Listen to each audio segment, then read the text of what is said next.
Bonsoir à toutes, bonsoir à tous, bonsoir le monde qui nous regardons à la télé. Comment qu'on va? Eh ben nous, on va comme on les menait. Et puis ça va plutôt bien en ce soir de réveillon Saint-Sylvestre. Bienvenue au comptoir de Comme toujours, comme Torjou, une émission sur les savoir-faire d'hier et d'aujourd'hui. Et aujourd'hui, mesdames et messieurs, nous allons parler de l'art de la caricature. Il y a des caricatures plus ressemblantes que des portraits, disait le philosophe Henri Bergson. Avec la caricature, ne s'agit-il pas de grossir le trait physique pour mettre en lumière l'âme? Allez, rien n'est moins sûr. Pour nous en parler, on reçoit l'artiste caricaturiste Jéga. C'est parti. Des traits que l'on torture sur un visage de papier. Une vie de rature qui se ferait caricature. Et oui, pour Jéga, aucun doute, l'art de la caricature est une vocation, un destin.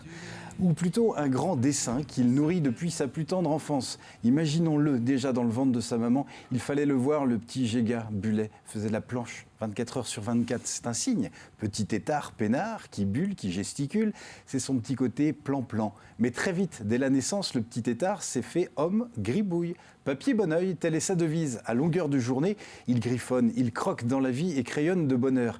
Il travaille comme une bête de trait, 10 traits à la minute, pas le genre à s'asseoir sur un banc titre et attendre que ça se passe, non. Il sait bien qu'il n'a que des petites cases à remplir, mais ça suffit bien à remplir un emploi du temps. Il s'illustre dans les illustres, se glisse à dessin dans chaque dessin. Bref, ce travailleur de la mine et du taille-crayon est un tourneur-phraseur qui brûle les planches de BD, les feuilles de papier. Caricaturiste, allez, en quoi ça consiste? Comment grossir le trait sans blesser? L'humour, aujourd'hui, qu'en est-il? A-t-on le droit de s'attaquer à tous les sujets? Peut-on rentrer dans l'art d'un obèse? Caricaturer un chauve qui a un cheveu sur la langue? Attaquer un masochiste à plein fouet? La question est posée. L'heure est-il au politiquement correct? Combien de temps faut-il pour réaliser une caricature? Combien de portraits signés? Quelles sont ses prestations? Voilà autant de questions que nous allons poser à notre invité. Jéga, bonjour. Bonjour. Soyez le bienvenu au comptoir de Comme toujours. Merci. Merci de m'inviter. Avec grand plaisir. Puis c'est un beau sujet pour un soir de réveillon. Avec deux chroniqueurs qui ont la connerie infuse, qui déconnent plus vite que leur ombre, et sont parfois deux dénicheurs siamois qui traquent sans état d'âme la pépite de connerie, le rêve de comptoir, bref, la perle rare. Ils nous font dire, avec un soupçon d'admiration, « Ah, les cons !» Deux chroniqueurs qui ne sont pas ennemis de la joie et du rire. Bonjour les Jean-Pierre. Bonjour Jérôme. Ça va-t-il? Oui, bye bye. Ouais. Oui. Vous êtes un bon sujet pour la caricature, avec des lunettes. Oui, moi je suis un sujet, je suis comme une multitude d'autres. Je n'en suis qu'un parmi une foule d'autres. Moi je dirais qu'il a un beau potentiel. Il a un beau potentiel. Mais te fais de belles rimagures. Un autre beau potentiel, c'est notre Jean-Pierre Bertrand. Oui, j'ai envie ces lunettes. Ah oui. J'ose pas. Enfin, vous avez le nœud qui papillonne, hein, vous J'ai aussi. le nœud qui papillonne. C'est beau, Le bon nœud rouge. Ah, ils sont beaux. Là. Sans se concerter. Ah non, inconsciemment, c'est l'inconscient qui domine, c'est ça la vraie vie en fait. C'est la fête de Comme toujours. Alors, au menu. Alors voilà, c'est fini l'abondance. L'abondance est complètement terminée. Et pour un réveillon, pourquoi pas aller sobriété avec les félicitations d'Élysée. Et pécuniaire. Alors pourquoi pas une bonne salade de mogettes qui peut servir d'entrée, de grignotage avant, ou peut-être même le lendemain du réveillon. Pourquoi pas vous placer la recette à l'endroit que vous voulez, le soir du réveillon ou le lendemain. Et alors donc j'ai associé la salade de mogettes traditionnelle avec de sardines à l'huile millésimées, elles sont meilleures quand même. Voilà, et au gré vous verrez, c'est un vrai régal. C'est l'art de la caricature culinaire. C'est une caricature culinaire du réveillon. C'est bien, c'est du bon. Voilà. En plein sujet, en plein cœur. Jean-Pierre Bertrand, la caricature des archives Oui, alors j'ai réfléchi à un petit truc. Parce que, le soir du réveillon, il faut qu'on joue un petit peu. Quand même. Eh bien, il y aura un petit jeu. Ah, il y aura un petit jeu, un petit quiz. D'accord. Ah. Bon. De quoi finir et commencer l'année en beauté. Bon, on tâchera d'être à la hauteur. Rien n'est moins sûr, Monsieur Bertrand. Jéga, c'est quoi un caricaturiste? Un caricaturiste, C'est quelqu'un déjà qui aime les gens, je pense. C'est vrai, faut de l'amour. Il faut de l'amour, il faut de l'empathie, il faut beaucoup d'empathie vers les gens et s'imprégner de la tête de quelqu'un, c'est s'imprégner de son âme, Ouais. c'est l'émotion. Moi, c'est vraiment ce qui me plaît, quoi. Quand on va sur votre site, caricaturer sans blesser, c'est quelque chose qui vous tient. Oui, parce qu'en fait, le mot caricature, depuis des années, depuis la naissance des caricatures de Daumier, début du siècle, dessin de presse, le mot caricature, c'est très péjoratif. Dans la vie de tous les jours, les journalistes utilisent ce mot caricature À tire-larigot. à longueur de... Et donc, moi, la caricature, c'est justement dans l'émotion, quoi. C'est essayer de tirer le meilleur de la personne, dans le sourire, dans l'expression. Pour moi, la caricature, c'est l'expression. Donc, c'est l'art de l'observation et de l'écoute, Voilà, avant tout. c'est ça, c'est ça. Ouais, c'est vrai. Alors, deux façons de le faire. Soit vous le faites chez vous, dans votre atelier, vous prenez le temps de le faire. Ouais. Soit vous le faites en direct. Et là, il faut 8 à 10 minutes pour croquer une personne. Pour saisir. Et là, l'adrénaline est au maximum. Et Ouais. c'est ce qui me plaît aussi. Ouais. Avec la réaction en direct, immédiate, Exactement. du caricaturé. Ouais. Ah oui, de toute façon, chaque personne est différente.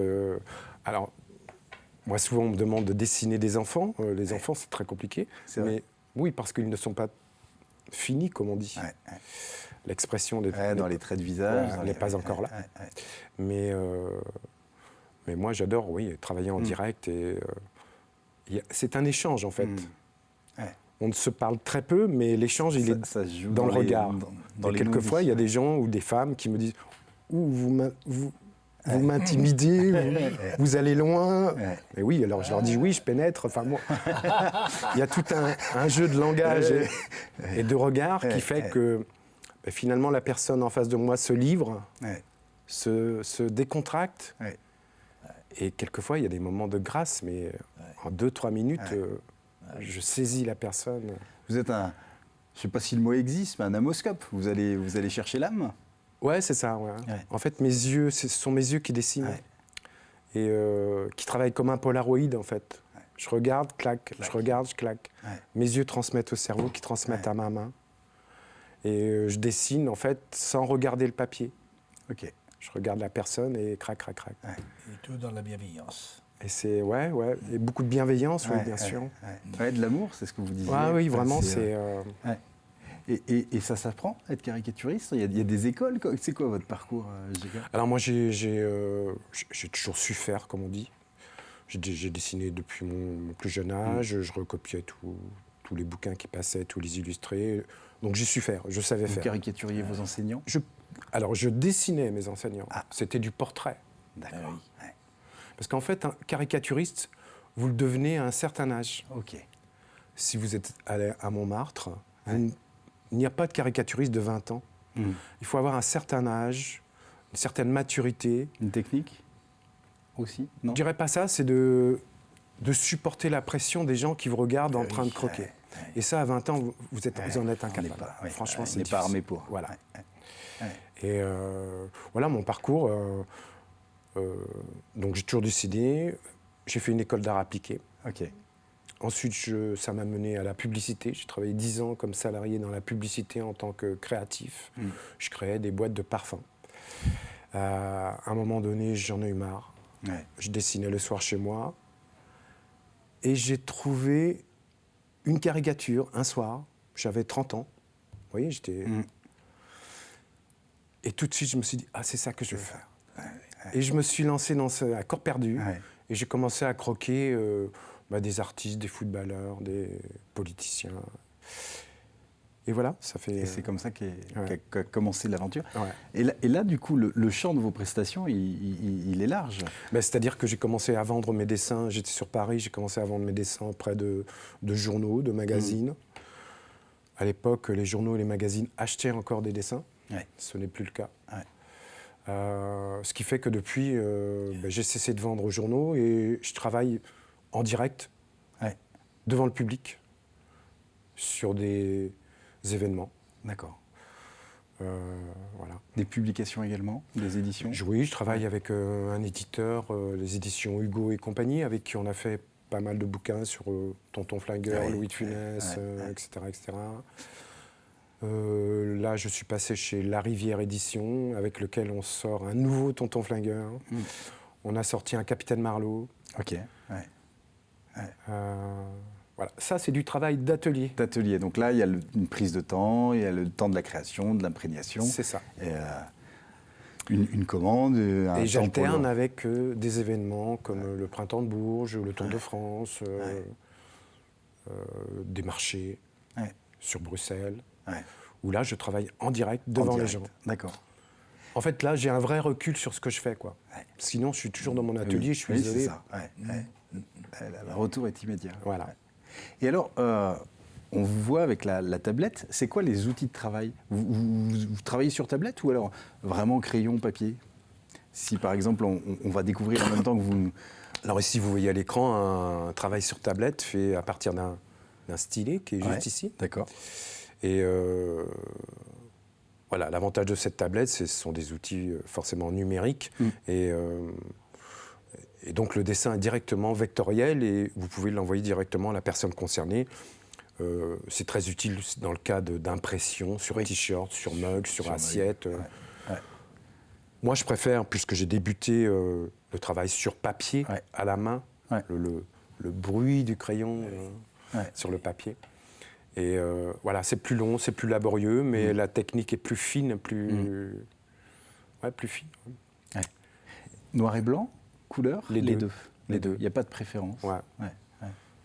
Alors, je travaille en noir et blanc souvent pour des dessins de cinéma, sur des acteurs qui ont disparu. Et puis, il y a une émotion sur le cinéma noir et blanc. Quand vous dessinez je sais pas moi, ou même un Johnny Hallyday en noir et blanc, et vous faites apparaître que ses yeux bleus, c'est top. C'est top. La couleur, c'est plus, je travaille beaucoup sur donc là, on voit apparaître la caricature. Caricature du cuisinier, du top chef Etchebest. Eh bien, écoutez, la transition est toute trouvée pour passer à notre top chef à nous. N'est-ce pas? C'est Jean-Pierre Pouvreau. Bravo pour la transition. On passe ici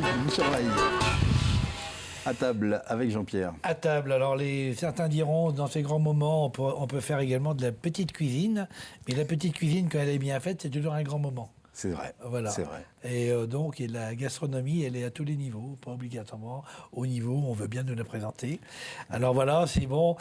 Bon, j'ai osé, c'est une salade de mojettes avec des sardines à l'huile de millésimées de Saint-Gilles-Croix-de-Vie. Ça joue local. Ça joue comme... Alors, une recette à déguster le soir du réveillon, voire le lendemain. Mais c'est d'une belle fraîcheur, moi je le dégusterai plus le lendemain. Oui, oui, tout à fait, ça correspond. Pour, tu vois. Oui, bien sûr, au contraire. Des lendemains meilleurs. Par exemple. Donc, c'est l'enfance de l'art. Au début, il faut des bonnes mojettes labellisées quand même. C'est mieux, du label rouge, c'est un gage de qualité. Ou d'un petit producteur que vous connaissez qui fait de la bonne mojette parce que vous lui en prenez tous les ans. Donc on peut se faire son chemin tout seul et déguster et dire celle-là est bonne, je la prends chez lui, etc. Chez lui, chez un tel. Voilà, si on veut sortir des labels. Le label restant toujours une bonne référence, comme dans la sardine, comme dans plein de domaines. Dans cette mojette, évidemment, c'est bien de la faire tremper. On peut la faire cuire pas trempée quand la mojette est de qualité. Elle va cuire aussi rapidement à une demi-heure près, même si elle n'est pas trempée. Bon, l'avantage de faire tremper la mojette, c'est qu'elle va absorber déjà l'eau du trempage. Oui. Et puis après, le lendemain, moi, je conseille de jeter l'eau qui a servi à tremper la mojette pour remettre de l'eau du jour. De l'eau renouvelle. Voilà, et donc on la fait cuire avec, moi je mets toujours un oignon piqué ou échalote avec clou de girofle, une carotte pour adoucir l'ensemble, et donc cuisson traditionnelle à couvert avec pas trop d'eau, puisque plus on met d'eau, plus on délave la mojette. Donc c'est une foule de détails qu'il faut respecter. Et autrefois, on rajoutait l'eau au fur et à mesure qu'il s'évaporait. Sur le bord de la cheminée, il y avait une grand-mère qui était là. Qui surveillait. Et elle surveillait. Et la mojette était cuite vraiment. L'eau, elle effleurait simplement la mojette avec un couvercle, mais il n'y avait pas d'élytres. C'est ça. Juste. Ça, c'était pas noyé. Et ça, c'est un des arts du goût de la mojette à la sortie. Et donc, une fois qu'elle est cuite, je vais arrêter sur la cuisson de la mojette. Et madame, vous l'égouttez, vous laissez refroidir. Et après, vous mettez de l'échalote grise ou de la grosse échalote. Moi, ma grand-mère elle prenait toujours des couilles de pape, et ça va pourquoi. Des quoi? Des couilles de pape. C'est des grosses échalotes, et le surnom, c'est la couille de pape qu'on trouve tout le temps. J'invente rien. Hein. Non, Voilà. ce serait surprenant de votre part. J'invente rien. Voilà, alors, à ciseler à la main, voilà, on les masse, on la coupe, on fait un petit hachis d'échalotes. On peut la mettre émincée également, il n'y a pas de règle. On rajoute alors la vinaigrette, où on la fait à l'enlever avec, suivant ce qu'on aime, vinaigre de cidre, vinaigre d'alcool, de vin, voilà, particulièrement. Une ou deux huiles, moi je mélange souvent olive, colza. On peut mettre également de l'arachide. Tout est permis dans l'assaisonnement, tout dépend des goûts de chacun. Il faut adapter la recette de la façon dont on cuisine. Voilà, si on aime tel ingrédient, n'hésitez pas. La mojette, elle supportera tout. Elle supportera tout. Et après, évidemment, vous goûtez la dose de vinaigre. Il ne faut pas mettre trop de vinaigre quand même. Estragon, ciboulette, persil plat. Moi, j'adore le persil plat. Voilà. Ah oui. Voilà, puis à goûter. Et puis après, vous laissez mariner ça, pourquoi pas. Moi, je pense que c'est meilleur le lendemain, en effet. C'est meilleur le lendemain qu'à chose. Le goût va s'arrondir. Voilà. Ouais. Et bon, avec les sardines, c'est un plat de roi. C'est un plat de roi. Voilà. La petite mâche verte dessus, c'est bien? La mâche verte, c'est un produit de saison. Donc, on a toutes est de saison. Et tout se marie. Et tout se marie. Mais c'est du détail, hein, c'est comme le dessin. Oui, c'est ça. Ben oui, une salade de mâche avec, mais c'est magique. Pas trop relever la salade de mâche. Avec un peu d'huile de noix, juste ce qu'il faut. Il faut qu'elle retrouve son goût de terre. Grossir le trait sans trop le marquer. Voilà, il ne faut pas trop le marquer. Voilà. Non, voilà, il n'y a pas... J'ai des fiches techniques, mais ça ne sert à rien. C'est des recettes basiques, c'est du feeling. Simples. C'est du feeling. Voilà, si on aime cuisiner, il faut l'adapter à son goût. Merci de nous préparer nos lendemains. Ah oui, c'est le lendemain est aussi important que la veille. C'est vrai. Merci Jean-Pierre. Merci beaucoup. Est-ce qu'il y a des tranches plus caricaturables que d'autres ou vraiment tout le... Enfin, vous disiez pour les enfants, c'est parce que pas fini, mais pour les adultes, est-ce que... Oui, forcément, il y a des personnages... En fait, c'est pas forcément la forme du visage, c'est dans l'intensité du regard, ce que dégage la personne. Et après, le reste suit, quoi. Il peut ne pas avoir de cheveux ou avoir les cheveux très longs, mais ce qui se dégage d'un visage, ça peut être très puissant, quoi. Donc, chez une femme comme chez un homme. Et est-ce que dans la caricature, on touche plus à des idées qu'à des physiques? Exemple, ironiser ou caricaturer un président sur des talonnettes, est-ce que c'est dire qu'il est petit ou c'est dire qu'il a des ambitions à devenir encore plus grand? Ça, pour moi, c'est du dessin de presse. Ça, c'est du dessin de presse. C'est du dessin de presse. C'est autre chose. Alors, on appelle ça de la caricature aussi. Mais c'est du dessin de presse, c'est-à-dire qu'en fait, vous illustrez une phrase souvent. C'est ça. Le dessin de presse, c'est ça. L'éditorial est plus important que le dessin. Peu importe que le dessin ressemble ou pas. Mais effectivement, quand Plantu dessinait Sarko avec ses talonnettes, c'était suffisant, quoi. En ce qui me concerne, je n'insiste pas sur le physique. D'accord. C'est surtout l'émotion. L'émotion. Et d'ailleurs, c'est ce que les gens aiment. C'est quand ils veulent... oh non, vous n'allez pas me faire aussi moche que ça. Ils veulent avant tout quand même... être surpris. Être surpris, mais agréablement. Enfin, je veux dire, pas enlaidi. On le sent, le rendez-vous manqué? Ou la déception chez le... Oh, c'est arrivé une ou deux fois. Mais pour une bonne raison, c'est que quand j'ai les gens en face de moi qui n'arrêtent pas de bouger, forcément, je ne suis pas magicien, je suis dessinateur. Donc s'ils font ça, ce n'est pas possible pour moi. Donc il y en a, malgré eux, ils ne peuvent pas... Je ne comprends pas ce que vous dites. Et vous êtes nombreux à exercer ce métier-là? Alors moi, je travaille beaucoup sur des soirées, des prestations d'entreprises ou d'événementiel. Ici, sur le coin, puisqu'il y a des boîtes qui nous font appel, on est... enfin, moi, j'en connais deux. D'accord. Deux autres. C'est un métier rare. Un type de Nantes et un type du Maine-et-Loire. Ouais, c'est un métier plutôt rare. Effectivement. Qui se transmet? Est-ce que dans les gens que vous rencontrez, ça suscite des vocations? Vous avez eu des retours? Le goût du dessin, tout le monde peut l'avoir. Tout le monde peut savoir dessiner à 20 ans, à 25 ans, à 30 ans. Essayer. Sauf, comme je vous ai dit à un certain âge, on bifurque vers la caricature. Pourquoi ? Parce que moi, je suis attiré par les visages. Dessiner le moteur d'une voiture, ça ne m'intéresse pas. Donc j'ai bifurqué vers la caricature. Peut-être d'autres personnes peuvent... Uniquement le visage ou non, l'expression... Quand vous faites le Tour de France, j'imagine. Voilà, je dessine beaucoup de sportifs et l'expression, l'attitude...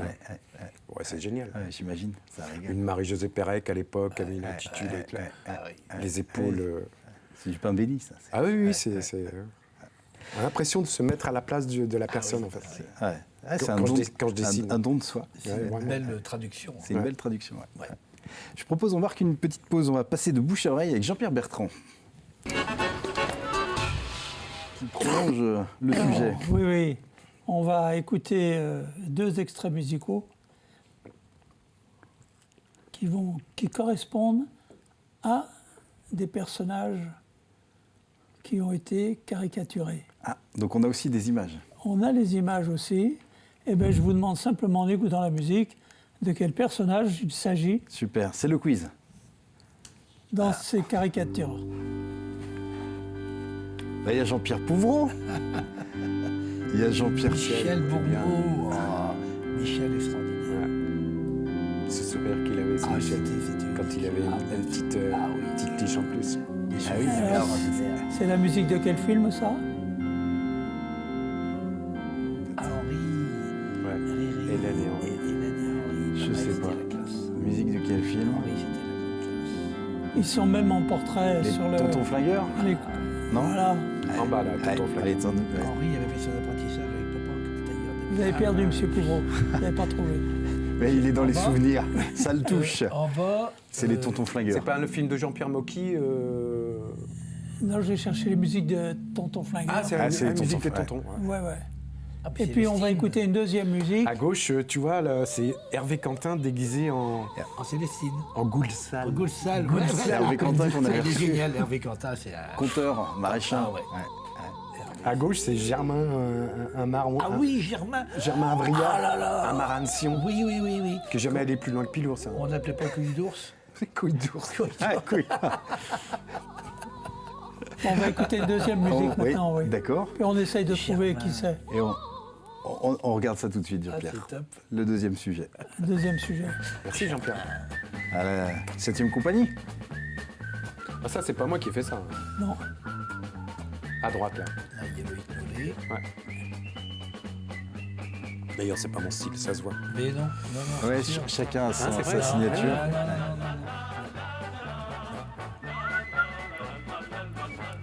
Et alors pourquoi la 7e compagnie? C'est pas la 7e compagnie? C'est pas ça? C'est le gendarme de Saint-Tropez. Non. Non. Là, Si, le gendarme de voilà. Oui, le gendarme de Saint-Tropez. Puisqu'il y a une magnifique caricature À de Le Louis de Sarko, Funès. Et puis oui. de Sarko en flic. Oui, en flic, quoi. Excellent. Ce qui m'a donné l'idée. J'ai dit, Le dessin original, je l'ai vendu, mais C'est vraiment, vrai, en ça, un quart de ah oui. seconde, j'étais sur un salon, un jour on le met, hop, je prends. Ben oui. Ça c'est très. ah oui, parce qu'il est magnifique. Hein. Et je ne l'ai pas vendu cher, en plus. Enfin bon, on ne sait pas vendre. C'est un autre métier. C'est un autre métier. C'est vrai, ça, ouais. c'est ça. Merci Jean-Pierre. Et combien de temps il faut? Alors quand vous êtes minuté sur 7-8 minutes, ça se joue... Oui, là, sur des soirées, c'est 8 minutes par personne. D'accord. Et j'aime beaucoup dessiner par couple, D'accord. parce que je passe de l'un à l'autre. Ouais. Et puis pendant que l'un se repose, je travaille sur l'autre. Sur l'autre. Ouais. Je dessine par 3, par 4. Ouais. C'est un peu plus long, forcément. Ouais. Donc 8 minutes pour une personne, un bon quart d'heure pour deux. Ouais. Et là, sur des soirées, les gens ramènent ça, le mari et la femme, ils sont ravis. Ah oui, c'est top. Ça leur a rien coûté, ils sont ravis, quoi. Vous avez une idée du nombre de portraits? Alors j'ai calculé l'autre jour, avant de venir, j'ai environ 1500 personnes par an. 1500 par an. Oui, c'est énorme. En noir et blanc, comme ça, en 10 minutes. Vous en avez du monde dans la tête. Ouais, non, c'est vrai. Ça en fait des impressions. Ouais. Et là, je vais sur Bruxelles et je suis ravi parce que Bruxelles, c'est une clientèle internationale. Des gens du monde entier se déplacent pour passer les fêtes à Bruxelles. Voilà. J'espère qu'ils auront encore un petit peu de moyens. Et voilà, tu dessines des Albanais, des Asiatiques, des Bahaméens, Très cosmopolite. des basketteurs américains c'est génial. Et ça, c'est un rendez-vous annuel. Pour rien au monde, vous loupez Bruxelles. Ah oui, vraiment, j'adore. Moi, j'adore. J'ai des collectionneurs belges qui m'achètent. Qui vous attendent. C'est super. Le temps passe vite. Je ne sais pas, les minutes se multiplient avec un caricaturiste. Parce que c'est déjà la fin de notre émission. Mais c'est un beau sujet pour terminer l'année et en commencer une nouvelle. Il n'y a pas meilleur sujet que pour se souhaiter des beaux lendemains et une belle année et puis une bonne santé. Une bonne année. Bonne année, bonne santé. Bonne santé. Merci. Pour que marche. Pierre, exactement. La Morvonaille. Toute l'année. La Cantoute. Là, oui, ben, enfin, il y a plein de versions. Toute l'année. La bonne année. Un bon temps qui fait à vivre. Merci beaucoup. Et Pierre, avec tout. Avec tout. Bonne année à vous.